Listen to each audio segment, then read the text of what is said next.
Hi friends, welcome to accurate learning. સાચું શીખીએ, સાચી રીતે શીખીએ. આજનો આપણો ટોપિક છે ધોરણ 8 વિજ્ઞાન સેમ 1 પ્રકરણ 1 પાક ઉત્પાદન અને વ્યવસ્થાપનના એમસીક્યુઝ. Let's begin.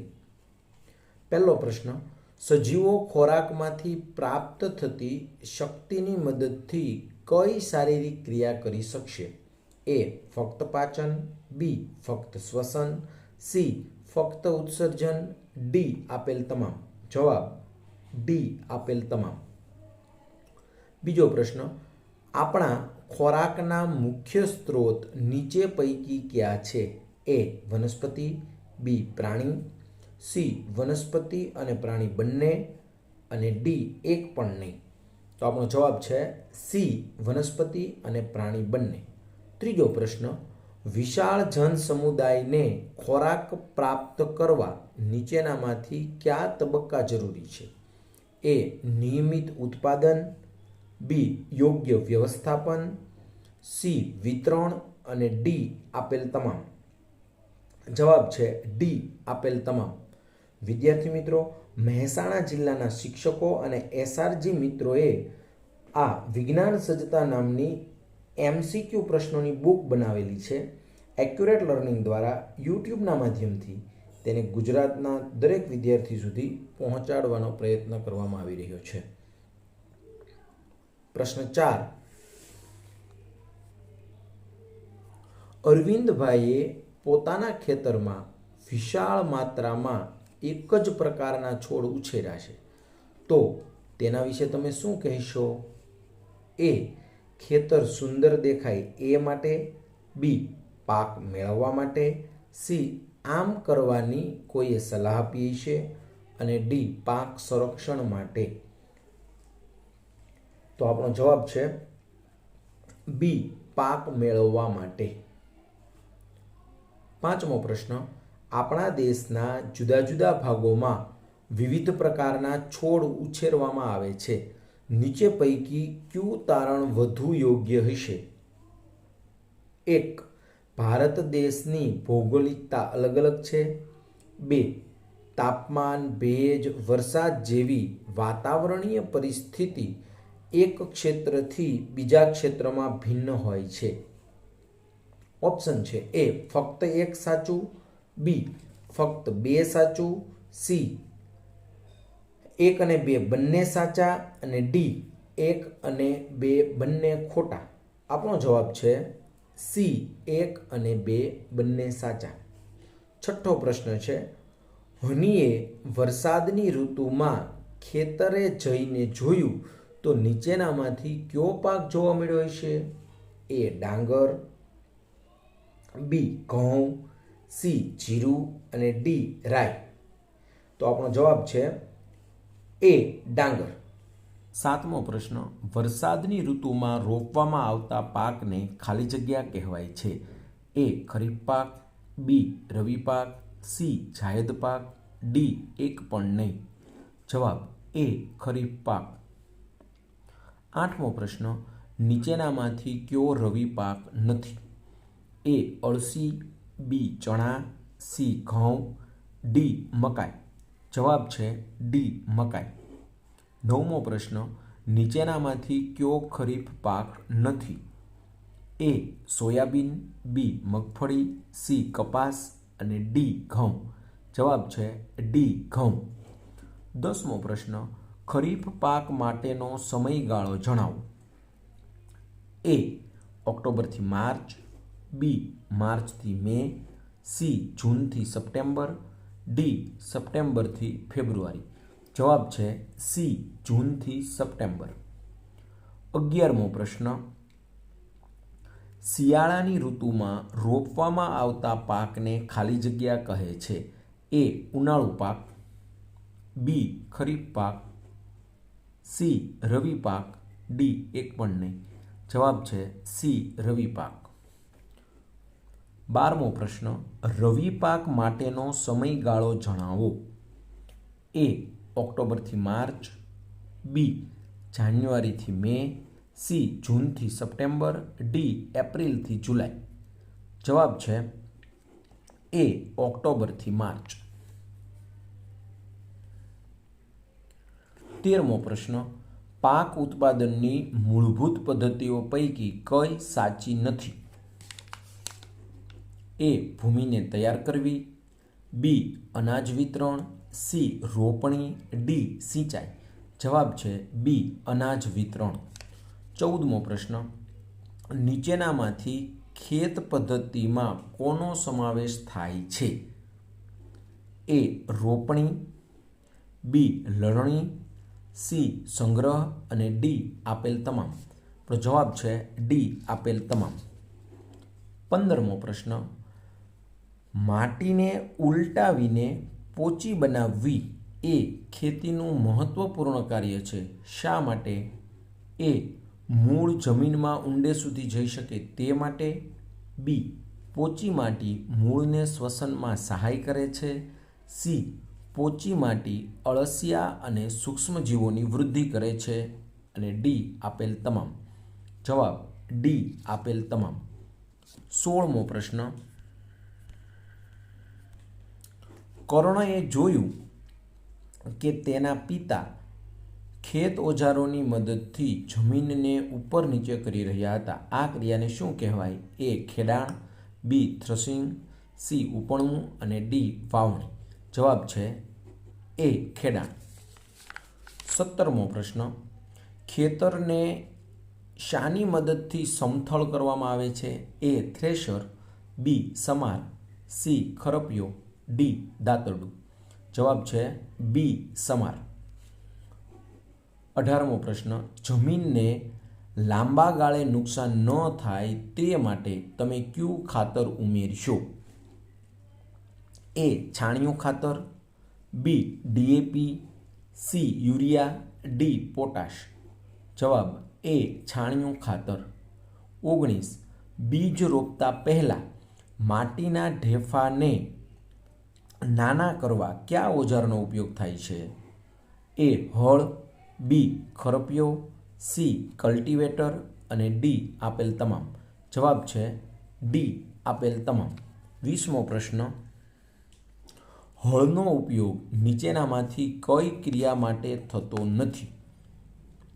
જમીનની ખેડ કરવા માટે, બી પાકની લણણી કરવા માટે, સી ખાતર જમીનમાં ભેળવવા માટે અને ડી નીંદણના નિકાલ માટે. તો જવાબ છે બી પાકની લણણી કરવા માટે.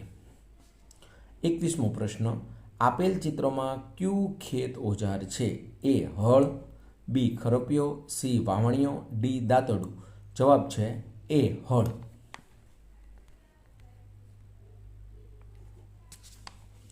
22મો પ્રશ્ન, આપેલ ચિત્રમાં નિર્દેશિત કરેલ ભાગ જણાવો. અહીં એક ચિત્ર આપેલું છે, એમાં એરાથી એક ભાગને નિર્દેશિત કરેલો છે. આનું નામ આપણે કહેવાનું છે. એ વળેલી પટ્ટી, બી પકડ, સી હેન્ડલ અને ડી ધરી. જવાબ છે સી હેન્ડલ. 23મો પ્રશ્ન, વાવણી માટે તમે કેવા પ્રકારના બીજની પસંદગી કરશો? પહેલું વિધાન છે ગુણવત્તાયુક્ત બીજ અને બીજું વિધાન છે ક્ષતિગ્રસ્ત બીજ. ઓપ્શન છે એ ફક્ત 1, બી ફક્ત 2, સી 1 અને 2 બંને, ડી 1 અને 2 પૈકી એક પણ નહીં. તો આપણો જવાબ છે એ ફક્ત 1. 24મો પ્રશ્ન, નીચેનામાંથી શામાં અનાજનો સંગ્રહ ન કરી શકાય? એ કોથળાઓમાં, બી ધાતુના મોટા પીપળાઓમાં, સી કોઠારમાં અને ડી ભેજવાળી જગ્યામાં. તો આપણો જવાબ છે ડી ભેજવાળી જગ્યામાં. 25મો પ્રશ્ન, સ્વસ્થ બીજ અને ક્ષતિગ્રસ્ત બીજને ઝડપથી અલગ કરવા કઈ પદ્ધતિ યોગ્ય ગણાય? એ વીણીને અલગ કરવા, બી ઉપણીને અલગ કરવા, સી પાણીમાં નાખીને અને ડી ચાળીને. તો જવાબ છે સી પાણીમાં નાખીને. 26મો પ્રશ્ન, કુદરતી ખાતર કૃત્રિમ ખાતર કરતાં વધુ યોગ્ય ગણાય છે. આ માટે સાચું વિધાન પસંદ કરો. પહેલું વિધાન છે કુદરતી ખાતર એક પ્રાકૃતિક પદાર્થ છે અને બીજું વિધાન છે કુદરતી ખાતરથી જમીનને ભરપૂર માત્રામાં સેન્દ્રિય પદાર્થો પ્રાપ્ત થાય છે. હવે ઓપ્શન છે એ માત્ર એક સાચું છે, બી માત્ર બે સાચું છે, સી 1 અને 2 બંને સાચા છે અને ડી 1 અને 2 બંને ખોટા છે. જવાબ છે સી 1 અને 2 બંને સાચા છે. 27મો પ્રશ્ન, નીચેનામાંથી કયું કૃત્રિમ ખાતર નથી? A urea, B ammonium sulphate, C super phosphate અને ડી વર્મી કમ્પોસ્ટ. જવાબ છે ડી વર્મી કમ્પોસ્ટ. 28મો પ્રશ્ન, NPK માં કયું તત્વ આવેલું નથી? A nitrogen, B calcium, C potassium, D phosphorus. જવાબ છે બી કેલ્શિયમ. આ એન છે એ નાઇટ્રોજનની સંજ્ઞા છે, પી છે એ ફોસ્ફરસની સંજ્ઞા છે અને કે છે એ પોટેશિયમની છે. કેલ્શિયમની સંજ્ઞા છે CA, જે આમાં આપેલ નથી. 29મો પ્રશ્ન, નીચેના વિધાનો માટે કયો વિકલ્પ સાચો છે? પહેલું, કૃત્રિમ ખાતરમાં ભરપૂર પ્રમાણમાં સેન્દ્રિય પદાર્થો હોય છે અને બીજું, કુદરતી ખાતરથી જમીનને સેન્દ્રિય પદાર્થ મળતા નથી. તો એ માત્ર એક સાચું છે, બી માત્ર બે સાચું છે, સી 1 અને 2 બંને સાચા છે અને ડી 1 અને 2 બંને ખોટા છે. જવાબ ડી 1 અને 2 બંને ખોટા છે. 30મો પ્રશ્ન, જૈવિક ખાતરને કૃત્રિમ ખાતરની તુલનામાં સારું ગણી શકાય છે. આ માટે નીચેનામાંથી શું બંધ બેસતું નથી? જૈવિક ખાતર જમીનની જળ ધારણ ક્ષમતામાં વધારો કરે છે. બી જૈવિક ખાતર જમીનને છિદ્રાળુ બનાવે છે, જેથી વાયુ વિનિમયમાં સરળતા પ્રાપ્ત થાય છે. જૈવિક ખાતરમાં વનસ્પતિને જરૂરી પોષક દ્રવ્યો ભરપૂર માત્રામાં હોય છે. અને ડી જૈવિક ખાતર જમીનના બંધારણમાં સુધારો કરે છે. તો અહીં બંધ બેસતું નથી એવું વાક્ય છે ડી, જૈવિક ખાતર જમીનના બંધારણમાં સુધારો કરે છે. 31મો પ્રશ્ન, કૃત્રિમ ખાતરનું ઉત્પાદન ક્યાં કરવામાં આવે છે? એ ખેતરમાં, બી ઉકરડામાં, સી કારખાનામાં, ડી બગીચામાં. આપણો જવાબ છે સી કારખાનામાં. 32મો પ્રશ્ન, સમયાંતરે ખેતરમાં પાણી પૂરું પાડવાની ક્રિયાને ખાલી જગ્યા કહે છે. એ સિંચાઈ, બી વાવણી, સી લણણી અને ડી રોપણી. જવાબ છે એ સિંચાઈ. 33મો પ્રશ્ન, સિંચાઈ માટે નીચેના વિધાનો ધ્યાનમાં લેતા કયો વિકલ્પ સાચો છે? પહેલું, સિંચાઈનો સમય અને માત્રા દરેક પાક, જમીન અને ઋતુ મુજબ અલગ અલગ હોય છે. બીજું વિધાન છે, ઉનાળામાં પાણી આપવાની માત્રા વધારે હોય છે. હવે ઓપ્શન આપેલા છે. એ ફક્ત એક સાચું છે, બી ફક્ત બે સાચું છે, સી 1 અને 2 બંને સાચા છે, ડી 1 અને 2 બંને ખોટા છે. જવાબ છે સી 1 અને 2 બંને સાચા છે. 34મો પ્રશ્ન, નીચે પૈકી કયો સિંચાઈનો સ્ત્રોત નથી? એ કૂવાઓ, બી દરિયો, સી તળાવો અને ડી નહેરો. જવાબ છે બી દરિયો. 35મો પ્રશ્ન છે, નીચેનામાંથી સિંચાઈ માટેની પરંપરાગત પદ્ધતિ કઈ નથી? એ ટપક, બી ચેન પંપ, સી રેટ અને ડી ઢેકલી. જવાબ છે એ ટપક. 36મો પ્રશ્ન, પાણીનો વધુ બગાડ ન થાય તે માટે તમે કઈ સિંચાઈ પદ્ધતિને યોગ્ય ગણશો? એ મોટ, બી ઢેકલી, સી ચેન પંપ અને ડી ફુવારા પદ્ધતિ. જવાબ છે ડી ફુવારા પદ્ધતિ. 37મો પ્રશ્ન, નીચેનામાંથી કઈ પરિસ્થિતિ માટે ફુવારા પદ્ધતિનો ઉપયોગ વધુ યોગ્ય ગણાશે? એ અસમતલ ભૂમિ માટે, બી પાણી ઓછી માત્રામાં હાજર હોય ત્યાં, સી રેતાળ જમીન હોય ત્યાં અને ડી આપેલ તમામ.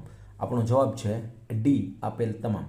38મો પ્રશ્ન, જાનકીએ જોયું તો મોહનના ખેતરમાં પાણી ટીપે ટીપે છોડના મૂળમાં પડતું હતું. આ માટેની પદ્ધતિ નીચેનામાંથી કઈ હોઈ શકે? એ ફુવારા પદ્ધતિ, બી ટપક પદ્ધતિ, સી પરંપરાગત પદ્ધતિ, ડી એક પણ નહીં. જવાબ છે બી ટપક પદ્ધતિ. 39મો પ્રશ્ન, ટપક સિંચાઈ પદ્ધતિ માટે નીચેના વિધાનોમાંથી શું ખોટું છે? પહેલું, તેમાં ટીપે ટીપે પાણી છોડવાના મૂળમાં પડે છે. બી, ફળ આપતી વનસ્પતિ તેમજ વૃક્ષોની સિંચાઈ માટે આ પદ્ધતિ સર્વોત્તમ છે. સી, આ પદ્ધતિમાં પાણીનો વ્યય થાય છે. અને ડી, પાણીની અછતવાળા વિસ્તારો માટે આ પદ્ધતિ વરદાન સમાન છે. તો આપણો જવાબ છે સી, આ પદ્ધતિમાં પાણીનો વ્યય થાય છે. વ્યય એટલે બગાડ. તો આ પદ્ધતિમાં પાણીનો બગાડ થાય છે એવું કહે છે. તો હકીકતે આ પદ્ધતિમાં પાણીનો બગાડ નથી થતો, પણ પાણીનો બચાવ થાય છે. માટે આ વિધાન ખોટું છે. 40મો પ્રશ્ન. છાયા અને માયા ખેતરે ગયા, ત્યાં જોયું તો પાકની સાથે બીજી કેટલીક વનસ્પતિ કુદરતી રીતે ઉગી નીકળી છે. તેને તમે શું કહેશો? એ નીંદણ, બી પાક, સી ઉપયોગી વનસ્પતિ અને ડી એક પણ નહીં. જવાબ છે એ નીંદણ. 41મો પ્રશ્ન. પાક સાથે ઉગી નીકળતી બિનજરૂરી વનસ્પતિને દૂર કરવાની પદ્ધતિને શું કહે છે? એ નીંદણ, બી નિંદામણ, સી લણણી અને ડી કાપણી. જવાબ છે બી નિંદામણ.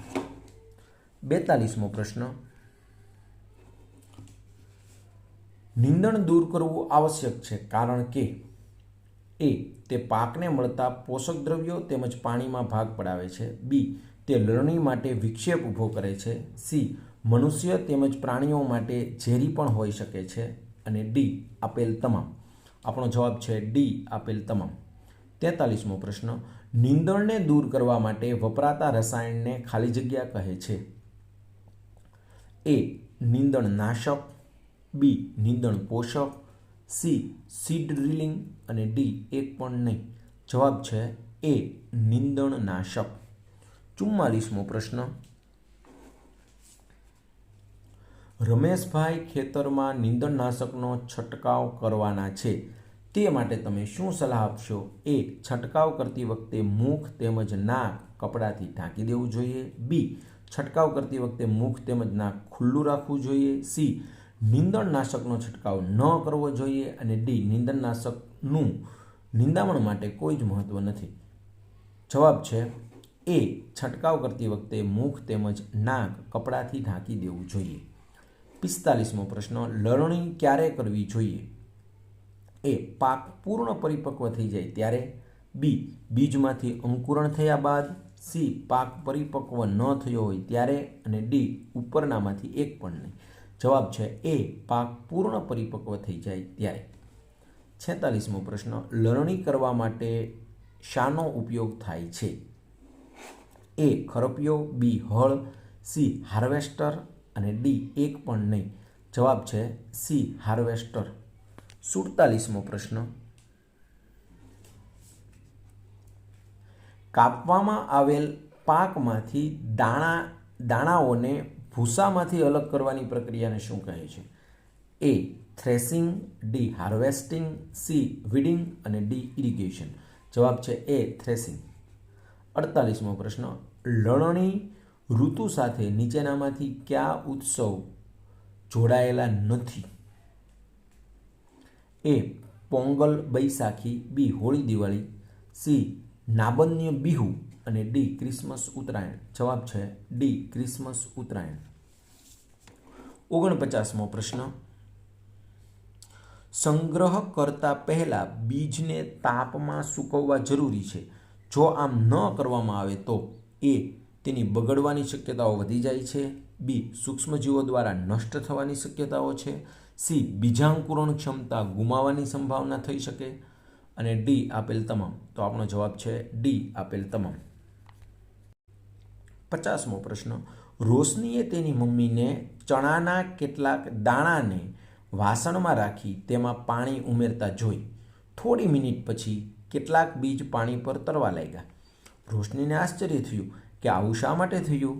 તમારું મંતવ્ય જણાવો. એ બીજની ગુણવત્તા સારી હશે. બી, બીજ ક્ષતિગ્રસ્ત હશે. સી, બીજ સ્વચ્છ અને તંદુરસ્ત હશે. અને ડી, તે વિસ્તારમાં બધા આ પ્રકારના જ બીજ પ્રાપ્ત થતા હશે. જવાબ છે બી, બીજ ક્ષતિગ્રસ્ત હશે. That's it.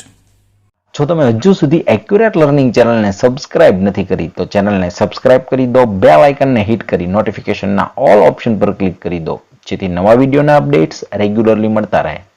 Thanks for watching. C you soon.